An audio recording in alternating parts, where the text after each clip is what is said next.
Sisemise vabanemise tuum on see, et elu ei muutu pingutades, vaid lubades, vabastades kinni jäänud energia, mis hoiab meid vangis. Kiire muutus ei ole müüt, vaid loomulik tagajärg, kui lõpetame vastupanu ja hakkame päriselt tunnetama. Sinu elu ei pea muutuma aastatega, see võib muutuda päevadega. Me oleme harjunud mõtlema, et muutus võtab aastaid, et elu tuleb parandada järk-järgult, samm-sammult läbi vaeva ja pingutuse. Aga tegelikult aeg ei paranda midagi, teadlikkus teeb seda.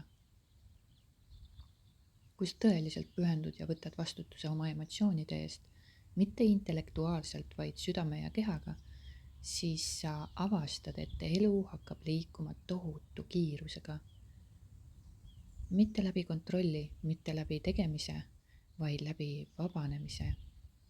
Iga kinni jäänud tunne su sees tahab ainult üht, olla nähtud, tuntud ja siis minna. Aga me ei lase seda. Me oleme hirmul. Me ei taha tunda. Me anname hinnangu. Midagi on valesti, see tunne on halb, ma olen katki. Ja just see hinnang hoiab selle tunde kinni. Aga kui sa laseks lihtsalt tunda, ilma vajaduseta analüüsida või parandada, siis su elu võib muutuda minutite, tundide, päevade või nädalatega ja see võib tunduda alguses uskumatu,